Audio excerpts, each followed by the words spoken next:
Welcome to I'm Spiritual, Dammit. I'm your host, Jenniffer Weigel, and joining me on the line, oh my gosh, the wonderful, the beautiful, the talented medium, Concetta Bertoldi. How are we doing, my darling? Oh my God, after that introduction, I'm doing great. So Concetta and I met, I actually, through our publisher, Greg Brandenburg, he told me I had to reach out to Concetta, and we had to include her in my book, Psychics, Healers, and Mediums, because her book, Do Dead People Watch You Shower, I'm telling you, was one of my go-to grab and go. I think it was 2008 when that came out. And I have to thank you, Concetta, for continuing to do what you do, but for transforming my belief system from a skeptical journalist into, oh my gosh, she probably does this. Because when I came out to see you in Jersey and I watched you do your thing, oh my God. You are amazing. Thank you. Thank you so very much. And I have to just tell your listening audience that you're amazing, because I have gotten to know Jenniffer Weigel, and what a blessing you are to this universe. I'll tell you right now. Oh, you're so sweet. Well, you know what? More to come from you, because you're just going to keep making us laugh, and you're going to keep writing and inspiring. And, you know, one of the things that you do so well is that people, you hug people. You know, you're the approachable medium. I talk about you're like the empathic medium, but you're also just a hoot and a holler. But the fact that you want to dig deep and help these people, and the way you go at it, you've had this gift since you were a child, and for as long as you can really remember. Go ahead and tell our listeners who haven't dug into your books how this gift came to you and how you sort of learned to deal with it. It was a little scary for you. It was, my love, but I was very fortunate. I was born to a really fabulous family.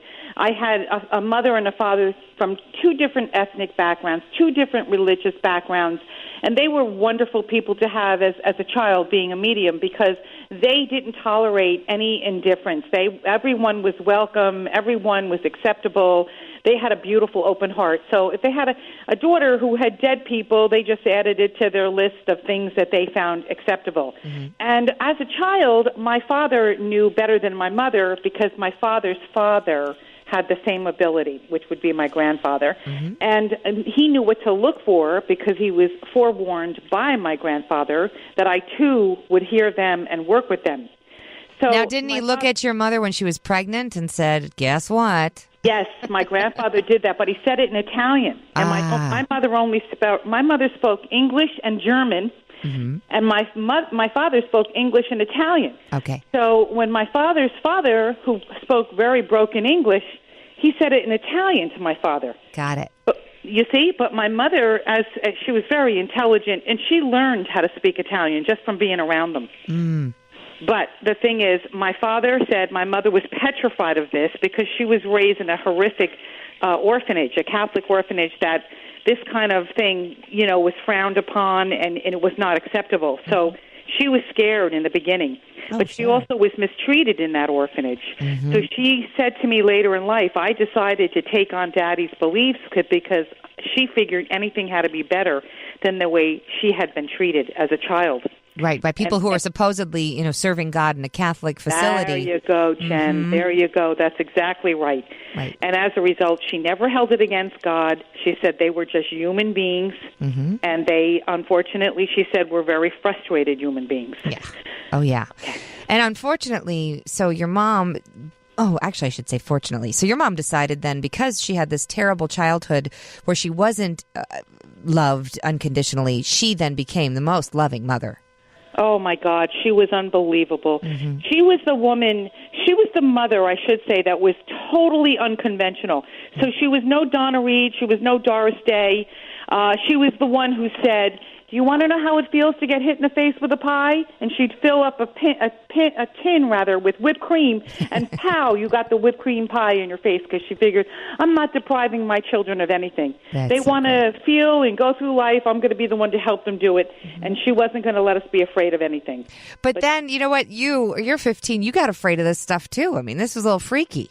Well, you have to remember, my mother didn't hear dead people. Right.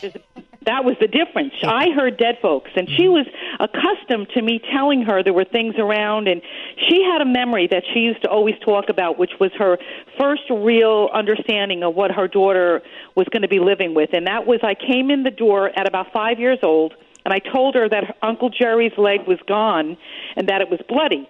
Now, Uncle Jerry is my mother's brother.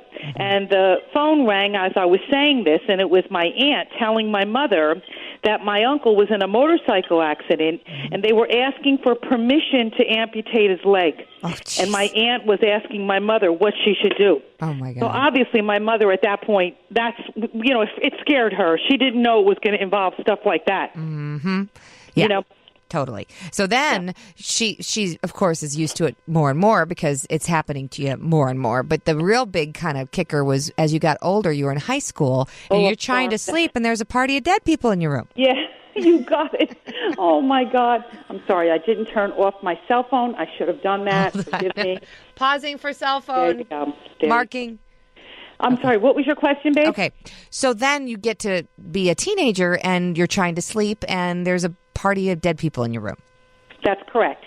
I was probably, it's hard for me to recall, but I think I was around 16 years old. Mm-hmm. And at that time of any little girl's life, especially being brought up in New Jersey, all you want to do is I wanted to do anyway, was wear lipstick, heels, a leather jacket, and go out and find boys, or I should say a peace sign, because that was a real time I grew up. But anyway, long story short, I woke up one night, and I was in my bedroom, and I saw all these dead folks around me, and there was flowers everywhere, and I could smell the flowers, and they were all talking to me. I later found out that what they were really doing was asking me to help them, and if they could recruit me to deliver messages. Mm. And I was so frightened because obviously I knew they were dead, and I wanted to be normal like all the other girls at my age and were growing up. So I started to just lay in bed, and I was so frozen I couldn't get to the the light switch, or to the door. So I was calling for my parents, literally screaming. So the next thing I knew, the light went on, and my father and mother were standing at the doorway and saying, "What's the matter?" And then I was telling them in a very fast speed, what had just happened. Mm-hmm. And my father knew what was happening, but he then realized he had to help me to make a decision. Either do what they wanted, which is to require that I would deliver messages for them, or I would choose not to, and they would go away. Mm-hmm. And how could you make them go away? Well, it was very easy, and I was told by my dad, whenever you don't want anything around you having to do with the other side, you call God into it. Mm-hmm. So I was saying, in the name of God, be gone. Mm-hmm. In the name of God, be gone. Mm-hmm. And he told me to do that. I did that, and I said it probably 1,000,000 times in the course of that night alone.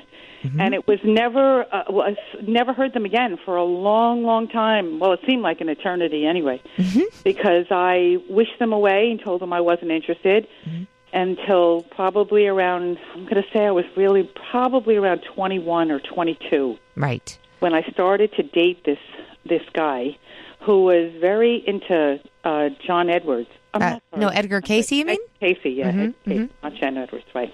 Edgar Casey. And somebody I had never heard of. Mm-hmm. And I was thinking to myself, oh, my God, Edgar Casey, he had this ability? Who was this man? And then what I really learned was this person that I was dating, he knew I had this ability. He saw signs that there were things that were happening, that he understood it. So he tried to educate me, but at the same time, I realized later now that he was a municipal bond salesman. Mm-hmm. And I don't think he was on the up and up. But anyway, yeah. So I was naive, and slowly he introduced me to Edgar Casey. And I went to Virginia, where there's an institute dedicated to him. Oh, sure. Those days, they tested people, and I was tested. And I remember them telling me that I was narrowed down to one of, they had started out the testing with, I don't know, maybe 50 people, and then it was down to 3 people, myself and 2 others. Wow. They told me I was classified as this. Yeah. And so you had to sign some documents, and you went off to the government. No, I'm kidding. Then what happened? Well, it's a really weird thing. I remember getting letters at that time of my life from places that I remember my parents, and never saw them afraid of anything. Mm-hmm. But wherever I got letters from, offering to educate me or whatever, I don't know. All I know is my mother and father ripping them up and saying, "You're not interested. You're not interested." Right. Sure. And I later in life, I remember reading books on I don't know if you ever heard of they used to call them remote viewers. Oh, sure. Our Yes. Government, right. And that our government knew all about this ability, and they had people that were in the service that they were training to do remote viewing. I mean, I found it intriguing to read about these soldiers that, became remote viewers and how their lives were forever changed once they understood that what they were doing and how easy it was. Anyway, long story short, I don't know if that's what I was getting letters about back then. I was very young, but I do remember that my parents were dead set against whatever people were offering me any way, shape, or form help. And that's the thing. There are programs that have been documented by people who are coming forward and saying, hey, I was a part of this program that the CIA was, in charge of, where they would try to find the bad guys by sitting in a chair. And, Men Who Stare at Goats is the movie that they made sort of based on the concept with Jeff Bridges.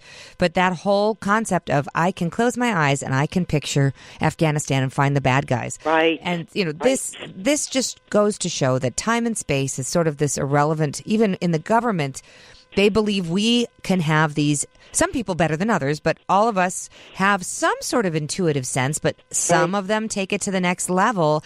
And you are one of those people where you have it clairaudiently, right? You hear it, You see it, you feel it, do you ever get like the physical symptoms of someone who's been sick? Explain what happens to you when you're around a spirit. Oh, it's uncomfortable because you're not feeling that before you're dealing with this client. So it has something to do with the client and in the middle of it.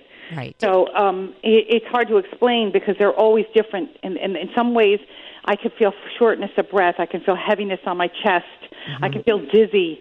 It's very hard to explain. But at the moment it's happening to me, it's like I'm easily able to verbalize it. So even if I were to say it now, it doesn't come to me real easy. But at the time I'm doing work with a client, it comes to me like quickly, like, oh, I can tell I'm definitely lightheaded, or you know what I'm saying? These things. Yes. Yeah, Wow. It's not fun, but these are types of, and I don't want that, so I ask them not to show that to me. Like, see, in the work that I do, I make sure that I have some ground rules with them. And some people might think this is strange because they would say, well, why wouldn't you want to see the person? Well, why would anybody not want to see a dead person? I don't want to see a dead person. Right. So, I mean, it's overwhelming. It's frightening. It's scary when you see somebody before you. I mean, it really is. So I don't mind hearing them in the way that I do hear them because I've heard them my whole life. But as I got older, I got uncomfortable with seeing, especially now at this stage of my life, because, when you're in menopause, you're already compromised. So the last thing you want to do is add some spirit walking by you. So I choose and I tell them I don't want that. And as long as you pull God into it, you have that force with you always. Yes. And so for you, you're God faith, but it's not like a Christian necessarily. You believe in all religions. I do. I believe in all religions. I think they all have something beautiful to bring to the table, so long as they don't go around spouting, my God is better than your God, and you got to die because of it. Right. But I do favor only because, I was never raised, like I never made my communion, I never made my confirmation, but I do celebrate Christmas. And I do believe that Christ is the Son of God. But I'll tell you how I look at that. I believe Jesus was a very highly evolved, a spirit master, a spirit.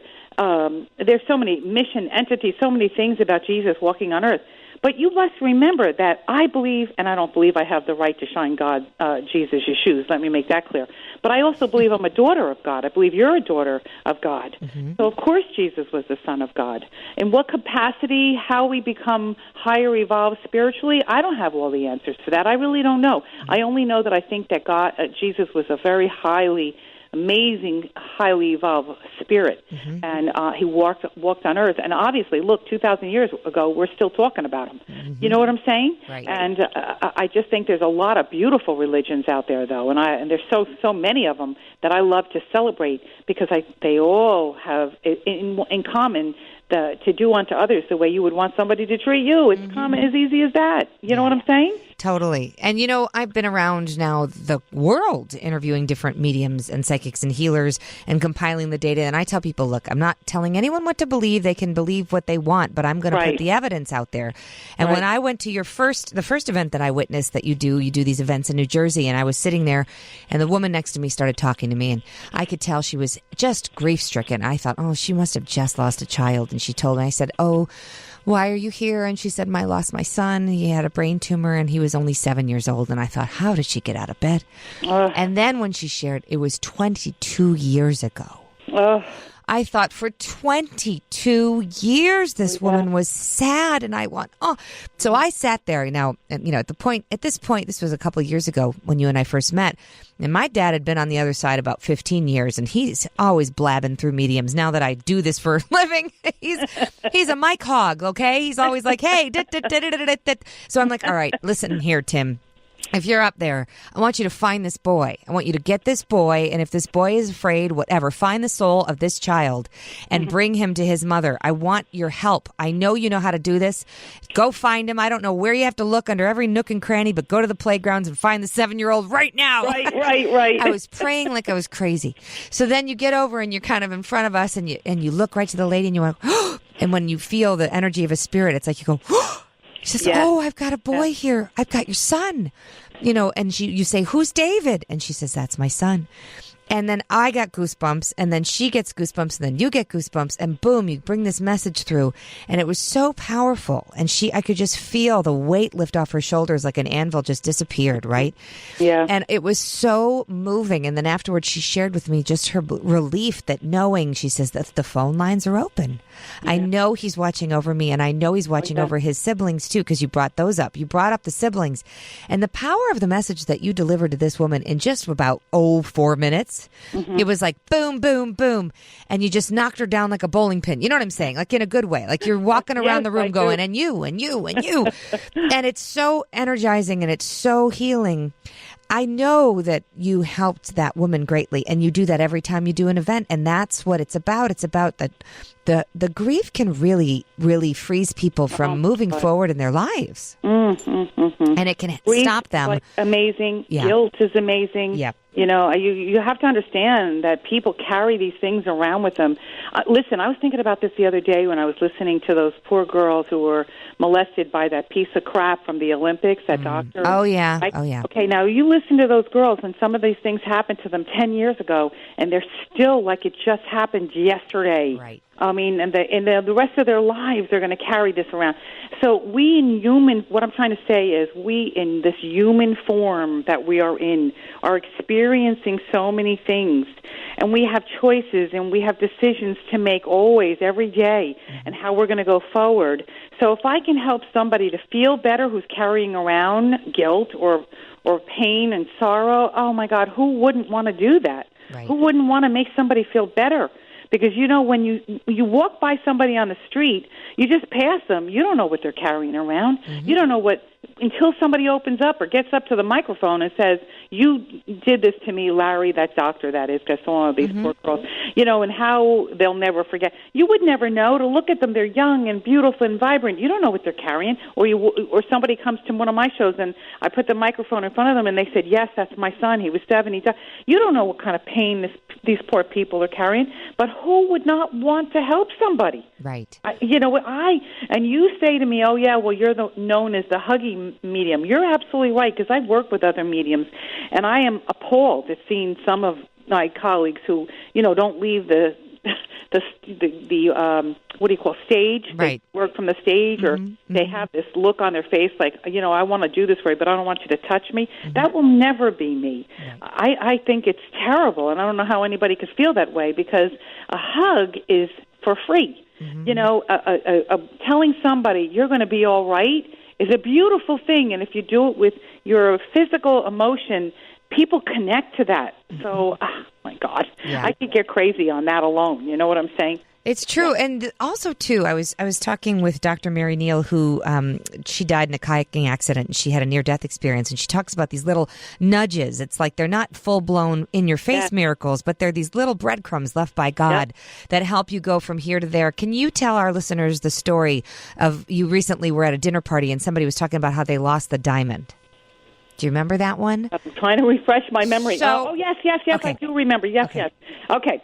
So I was at a dinner party, and there was two people talking about things that they had lost and how they got them back. So the diamond one was this lady had a diamond given to her in a ring, and it was, I believe it was her grandmother's ring, a diamond engagement ring. Anyway, she was wearing the ring and lost a stone. She was devastated, and her husband said to her, "Don't worry, we have insurance, we'll replace it." And she said, "I don't want a different diamond. That was her diamond, and I want hers." So she ran off to church, and she was praying and praying, St. Christopher and every saint she could think of to please return the stone, which I totally agree with. That's great. I personally call the loved ones I have on the other side. Right. But anyway, I call them my God squad. So she's praying and praying, and in the church, she looks down and she finds a penny. Well, she picks the penny up, and she puts it, she said she had a shirt on with a pocket in the front of it. So she put the penny in the pocket that she was wearing, and then she went home, and she felt so bad because she just was so thinking she was never going to find this diamond, and what are the odds, right? She said she was in her kitchen, and she bent down to pick something up, and the penny fell out of her pocket, and it rolled across the floor. And slowly she bent down to look where the penny was to pick it back up, and it landed somewhere under the stove. And she said, and where it landed, right next to the penny, was the diamond. Under the stove. Yes. Unbelievable, right? Wow. I know. There was another guy at the same table who was talking about an aunt who lost her, apparently it was a diamond ring or some kind of ring. I don't know whether it was diamond or not. Just a very special ring. And she couldn't find it anywhere. And she was praying that she'd find it, and she never found it. So she said that she was having a holiday, right? So she was making the holiday. All the relatives were coming over. And then at the dinner table, she was talking about this, how that she never did find that ring, and it was somebody that gave it to her too had passed and who loved the holidays, this, that, the other thing.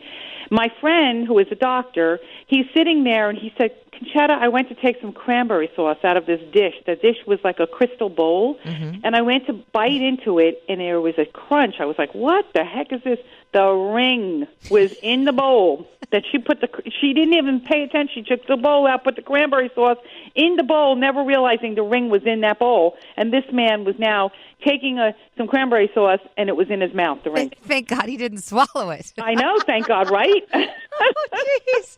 Yeah, Wow. I know. But you can't make this stuff up. And the reason he brought that up is because this woman shared that story, and it almost ignites other people to share their stories about what they also live and see in testimonies. That's right. And that's where you kind of go, there is something bigger. They do want us to make choices where we feel loved and supported, but we also have free will. And that's the part that gets a little messy, right? So yes. I've been at some of your events where there's a child, or I would say not a child, maybe a teenager or someone in their early 20s who accidentally overdoses, right? And there they find themselves on the other side, and their grieving family left behind going, what could I have done differently? How could I have helped him to make different choices? And they say, at least the couple that I've witnessed, I take full responsibility.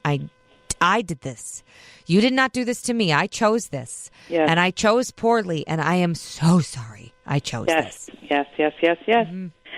Yes, they always come back. But the thing that they want people to know also, and I mean, again, I'm not making light of somebody taking their own life, but they want people to know they were met by love. Right. And that God and so many other loving souls were there to help comfort them because they realize immediately they made a mistake. Right. But they are met with unconditional love. So, it's kind of like, how do I say this? How about you are home and your mother and father don't like the boy you're dating. Right. And the boy is really, really not good, not a good person. And your mother and father see it clearly, and they're warning you. So what do? You say, nope, I'm going to do what I want to do anyway. And you marry the guy. Right. And within a year, you're in this terrible situation, and it gets so bad, and you don't want to even say anything to your mother and father because you know they're going to look at you and say, hey, we told you, but you don't. But eventually, you have to divorce, and you go back to your parents, who you were mad at because they didn't understand, I love him. Right. So now what happens? You open the door not knowing what to expect, and what do you see? Your mother and father going, it's all right, sweetheart. We understand. We've all made mistakes. It's going to be okay. Right. You're going to move on from here. It's kind of like that. That's and right. You will move on from there. On the other side, they will help you to move on. Now, in your day-to-day, what would you say is one of the most common themes that you get all the time from your clients that walk in? Guilt. Overwhelming guilt. They're riddled with it. Mm-hmm. And they say things to me like, oh, my God. I mean, I had somebody this morning. She said to me, oh, my God, she was this poor woman. I couldn't imagine what she was so guilty about. I'm thinking, did she not get along with her mother? Was she mean to her mother? But then as I listened to her mother showed me with her at her bedside. So I'm thinking to myself, well, she was at her bedside. Okay, so I'm listening. And then her mother's showing me that the daughter is feeling this tremendous guilt. I've come to realize the daughter was at her mother's bedside for 3 weeks, day in and day out while her mother was dying. Wow. She went home, fell asleep, set the alarm, and slept past the alarm. And what do you think her mother does while that happens? Of She died. course. So she has tremendous guilt that she wasn't there with her mother when her mother died. Oh, sure. And says this to me, and hysterically, too. So I said to her, honey, listen to me, sweetheart. You have to remember your mother and you had a long life together.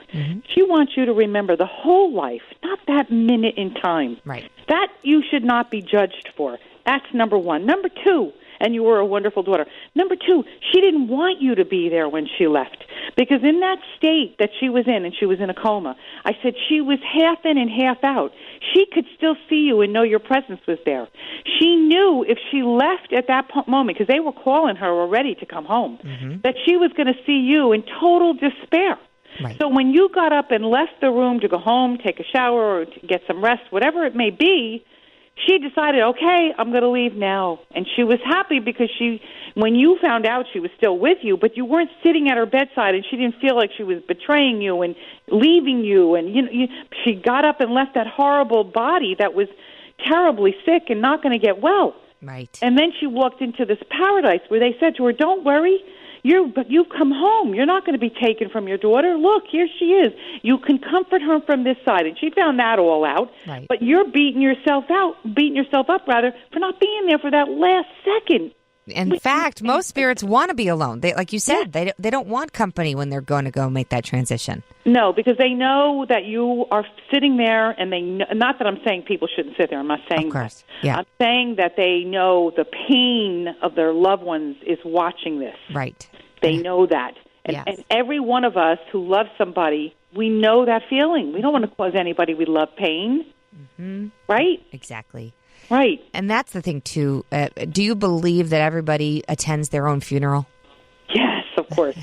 I do. Yes, I do. Well, because once we leave our body, we become one with the Spirit of God. And when we become one with the Spirit of God, we have the same... think of it this way. God is at all places at all times. I didn't corner the market on God, so he's only here with me in New Jersey. He's also in Japan right now. He's also in all through the world. Everywhere you can think humans exist, that's where God is. Right. So now, knowing that God can be in all places at all times, realize that when we die, we leave this Tupperware container we're existing in, and then we become one with the Spirit of God, and we can also, from what they tell me, have the same type of, I don't want to say power, but ability. We can be at all places. So if a woman passes away and she has a son in New Jersey and a daughter living in Germany, she can be with both. Right. It's just not something we can understand. We're limited. We're in human form. It's very hard for us to comprehend this. Yeah, I interviewed a gentleman, Dr. Jeffrey Long, who started the Near-Death Experience Research Foundation, and he interviewed a woman who had no eyesight, but when she had her near-death experience, she had 360-degree vision. Yeah, and it was like, amazing? So she comes back and she explains how she was seeing everything in the front and the back and the sides, and he was like, I got news for you. That's not how it works down here. And she was like, what? What a bummer. Yes, that's so true. I remember one time in one of my books I wrote about this. I had a lady who came to me, and she had a little boy. He was 5 years old. And this little boy, apparently, from the moment he was born, was just like a godsend. He was beautiful. He was sweet. He had kindness and love for mankind. It was just amazing. And she said he was never able to walk. He lived in a wheelchair, and it broke her heart. They didn't think he was going to live past one. And she used to, but he lived till he was 5. Anyway, she took him to the thing he always wanted to do was go to the park.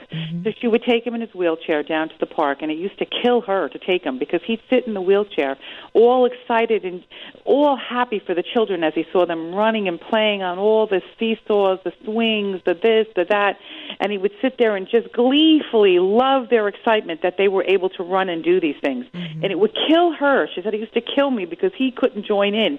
And she said they would run by him like he wasn't even there. They wouldn't even notice him, and it used to break her heart. But she said he never seemed to mind and never seemed to notice. But the day he died, she said he was horizontal. He was in his hospital bed, and she said he was in a coma. And all of a sudden, he opened his eyes, and he looked at his mother, and he said to her, Mommy, they told me now I can do anything I want. I can run, I can jump. They told me I'll be able to do everything. And 2 seconds later, he was gone. Wow. Wow. So, yeah, that one always stayed with me. You know, they don't all stay with me, you know, Jen, because I hear so many things, and I have to try to write them down, especially when we're working on a book, because I hear so many of these things. But that one just always stayed with me. For sure. That one, and I had a woman last week that I love this one.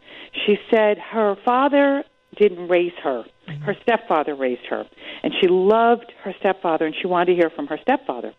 So I'm doing this reading, and I'm getting all this information, and the father and the stepfather were side by side. They were both dead. We're talking about her little boy, right? Well, I don't know what I said that made her say this, but this is what she told me. Her son was, I think he was 5 or 4 years old, and she said he was telling her that he loved his grandpa. She thought that he meant her father. The biological father. Right. And she said, well, he didn't know either one of them, by the way. Right. But she said, I thought he meant my biological father. And I was asking him questions. How do you know him? Well, whatever. So whatever she said, he looked at her and he said, no, not him. And she goes, who? And he walked over to a photograph of the stepfather. Said, him. So she goes, oh, you know him? And he said, yes. Now, again, he never knew him on this side. He was dead, that stepfather, when the little boy was born. So she goes to him, well, where did you talk to him? How did you talk to him? Where? So she said he looked very puzzled, like he didn't have the words to say it. So he simply pointed his finger up to heaven, and he went, up there. And I just love that because it's out of the mouth of babes, you know. He didn't have the vocabulary to say, oh, on the other side of the veil, Mom, because, you know, we don't die. He didn't say all that. Right. I mean, he's 5. He's very limited. And the simplest terms a child could say, she said he innocently just poked his finger up and went, up there. And how lovely that he called him Grandpa so that the stepfather really did take the daughter as his own. Yes. Oh, well, he did. And then that was what she said. He used to tell everybody, you know, she's mine. She's my daughter. Like, she adored him. And there was reason for it because he deserved it. He earned it. You know what I'm saying? And as a stepmother myself, believe me, I love that story. And true. That's what I was going to say, because you prayed and prayed and prayed and tried to have your own biological child. And sometimes we have these prayers and we pray till our knees are bloody and it doesn't work out the way we think it is. In fact, Dr. Mary Neal shares in her book, To Heaven and Back, that she wanted her parents when she was a kid to get back together. She would pray to God, please let them get back together. But then she ends up getting this stepfather who comes into her life and is such an incredible joy. And you have a story like that with your Jessica. I do. I absolutely do. I got Jessica when she was 9 years old, and my husband was married before, and I tried to have children in vitro, fertility surgery, lost a baby. Nothing was working. I was totally miserable and totally angry at God. And I tell this to people because I want them to know I was angry too. I'm as human as you are. But the other side was saying, no, let it go. You'll be all right. Let it go. And I just didn't want to let it go because I figured, hey, why if I let it go? I'm, giving in to you, whatever. Anyway, long story short, I was able to see what I had instead of what I didn't have. This little 9-year-old who was the biggest little brat you ever saw at that age, and she was always 9 going on 30, and made my life miserable because I really didn't have any rights. I couldn't discipline her. She wasn't my child. I had no rights at all. But the amazing thing is that child today is 44, and I'm sorry, she's 46. Oh, my God, she'd be so happy to hear me say that. She is 46, and she truly is like one of the biggest loves of my life. How do I prove that to you? She's also executor of my will. Oh, my goodness. I mean, you don't, that doesn't come easy. And somebody's got to really be special, but she really is. And I'm so grateful because I really do have a daughter. You do. And John, your husband, didn't know about your gifts for the first year of your marriage. Nope, did not. Did not.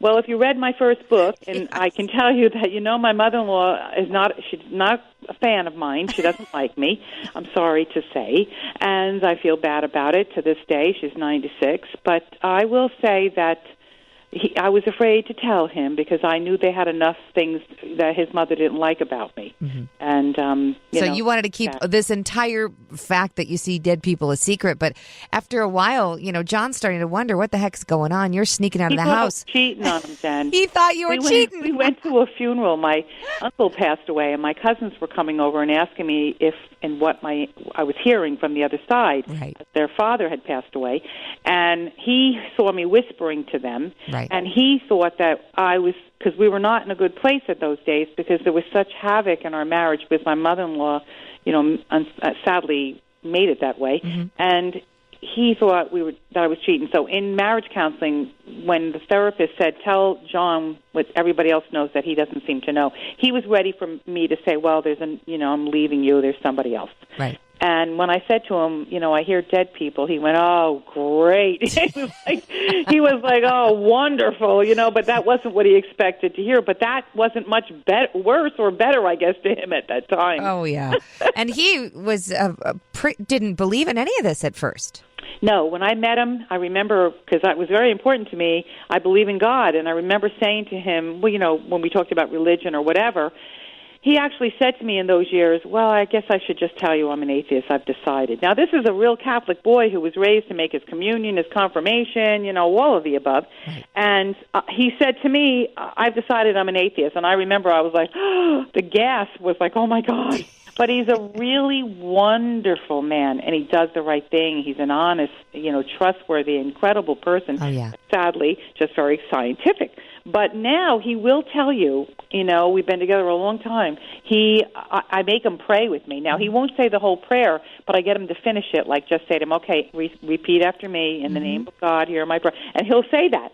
And he will now, I've seen him when we belong to a club. I'm doing a big benefit for them, as a matter of fact, this Saturday, Unico, it's Italian-American Club. And at the beginning of every meeting, we salute the flag, and we also say a prayer because we have dinner together, this club. And at the prayer, it's a very Christian-sounding like prayer, and he knows it better than me. I don't know how to do that. So he sits there, and whenever we go anywhere where there's a real Christian, thing that they're doing, right, he knows it all. I'm the one who doesn't know it. So I find it very beautiful that I look up to God and I say, don't worry, Lord, he's with you, honey. He's one of yours. He's transformed. He's transformed. Exactly. And I also want to talk about, too, your experience in the power of prayer, because you've had, you talk very openly about your belief in God, but that you've actually felt it physically make a difference with you, like when you have a panic attack. Would you mind sharing that story for us when you were flying? I love sharing it, Jen, because if it can help somebody else. First of all, huge person who believes in prayer. Prayer is like liquid gold, honey. I have to say, even in my own home, I got a very beautiful gift from my friends in Mexico, a statue of Mary. It's sterling silver. It's beautiful. Wow. And John and I bought a mantle, so we have it in our living room, and it's almost like a little, well, I guess it's my little church. But anyway, I know that prayer can help you in every capacity, as simple as finding your keys to helping you to give comfort to somebody else and somebody who's sick. Listen, can they heal somebody? I don't know how far that can go because there might be things out of our control. I only know give it a shot. And as far as panic attacks go, I have been sadly known to suffer from panic attacks because of all of the use I use with my subconscious mind. My subconscious mind is easy for me to delve into it and fluctuate back and forth from conscious mind to subconscious mind. And in there is last memories of past lives and all sorts of things. And I also take it to heart, all these terrible, ugly stuff that's on the news. Sure. I'm really not a person who should listen to this stuff. Right. You're an empath, so you sponge it all in. I do. That's why I stick with Roseanne 24/7 on TV. But anyway, so I usually use prayer. Like I'll be, in the name of God, enter my body, fill my body with the Holy Spirit, fill me with all the hierarchy angels, take away this panic, take away this fear. In the name of God, hear this prayer. I could go on and on and on. but I know that it works for me, and I know it will work for other people. I try to tell folks, especially with panic attacks, what you want to do is change the station. So if you're on a station of panic, always have a memory that is one, this works too, that has a memory of something that was wonderful for you. I have one that was when I was 20 years old. It was a place I was with, a person I was with, and I, in my mind, start to decorate the room and feel the feeling of the things that were in the room and the sounds and all of the things that came with that experience. And it takes my mind away from my fear. Right. And it's like changing the station, just change the channel. And it really does. It does work. Believe me, it can be very successful if you want it to be. That's true. I was recently in a place. It was super haunted, and you shared some stories with me about when you went on vacation and you felt a place that had kind of a dark energy and a heaviness to it. And so for anyone who's listening, if you're staying in a place that just doesn't feel right, you feel like you got a terrible night's sleep, there's cold breezes, chances are there are some energies there that are stuck. These are spirits that are roaming around and trying to get your attention and cause some trouble. You went to the Sound of Music mansion. Tell us the Von Trapp family mansion story.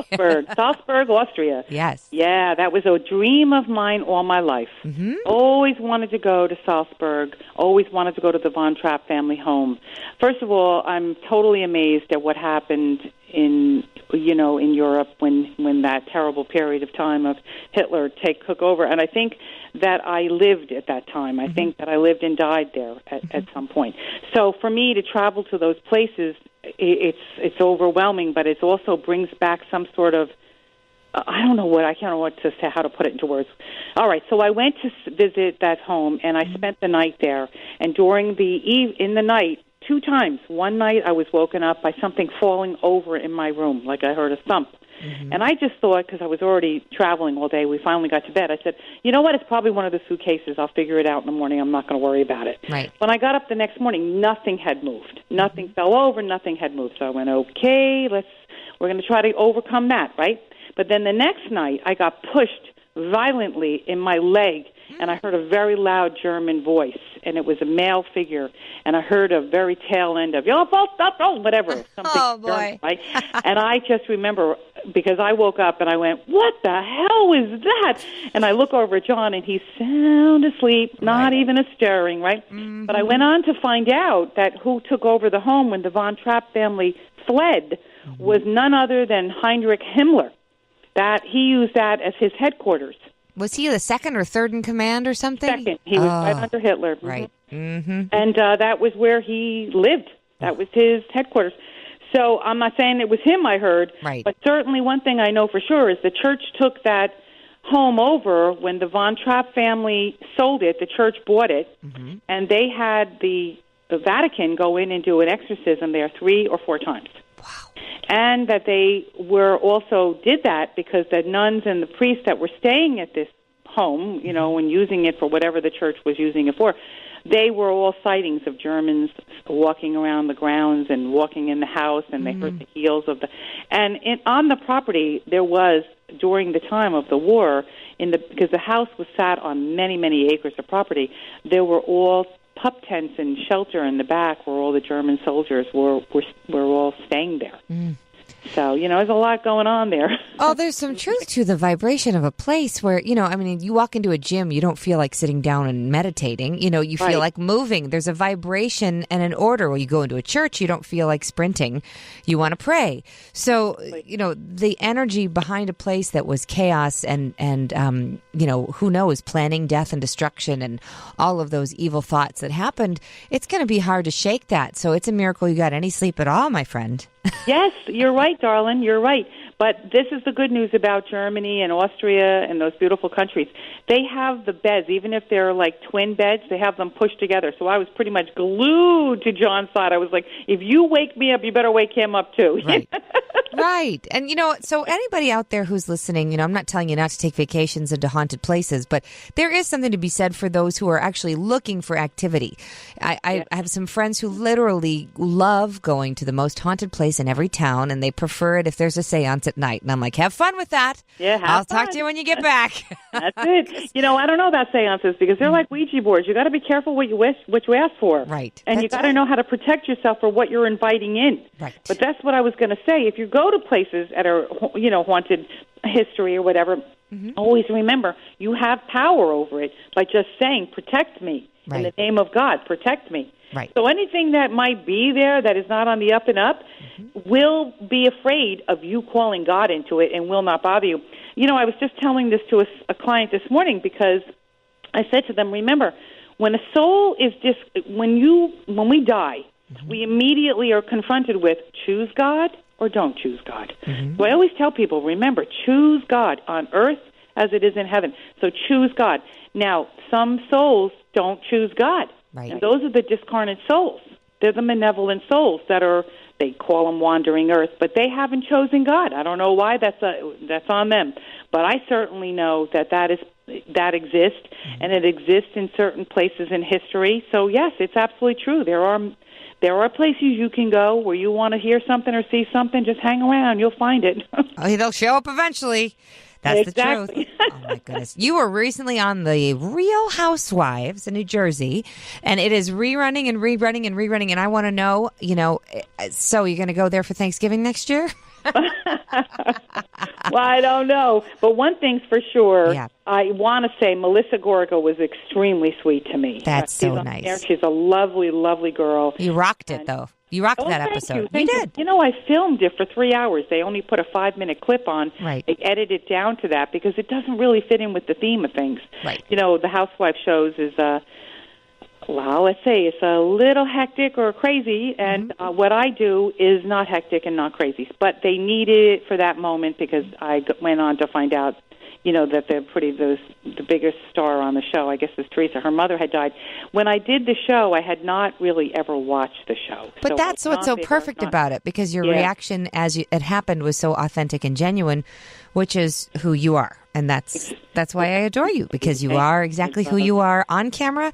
You are exactly that person off camera. There's not a switcheroo like, the camera's rolling. Let's put it. I mean, you are just, you got in the car when you came here to Chicago to speak at Chicago Ions, and it's like, my stepdaughter has a dead dog, and I don't have any coffee. You are so right. And I gotta get my coffee. What was it? Gotta get my coffee.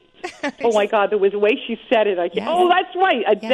My daughter. Dumb daughter has a dead dog, and I don't have any coffee. That's it. I can't remember how she said. Oh my God, that was so funny. But yes, and it's just you ooze authenticity, and that's why I want to. I know what it was, Jen. What? Jessica said. The mother said, don't feed that dog the coffee. I told you, don't feed that dog the coffee. What did she do? She fed the dog coffee. So now I got a dead dog, no coffee, and a dumb daughter. Yes. Something like that. Something like that. It was too funny. Yeah, exactly. Do dead people watch you shower? Do dead people walk their dogs? Inside the Other Side, just a few of the offerings from Concetta Bertoldi. Her name spelled Concetta Bertoldi, Bertoldi. She is awesome, and more to come from Concetta Bertoldi as we watch with bated breath as you continue on your journey. Thank you so much for being you. Thank you, my darling. I love you with all my heart, Jen. All my heart, too. If I could just talk like you could, then we would get somewhere. My son Britt actually now talks like Concetta. He says it. He goes, "Ma, where's the dog?" Oh my God, it was so funny because I said to him, he said that to me about my accent when we were in the car. And I said, I have an accent? No, you have an accent. She says, I do not have any accent. I don't know what you're talking about. That's what you said. I adore you and your fabulous accent. And for everyone out there, check out Concetta Bertoldi and her website. And also just go order some of her books on Amazon or through her website, Concetta Bertoldi. As it's so hard for me to say it fast. ConcettaBertoldi.com. And also JennWeigel.com is where you can find me. For everyone listening, stay spiritual, treat others the way you'd like to be treated, and we will talk to you next time. I'm spiritual, damn it. I hope you are too. You are too. You are too. You are too. You are too. You are too. You are too. You are too. You are too. You are too. You are too.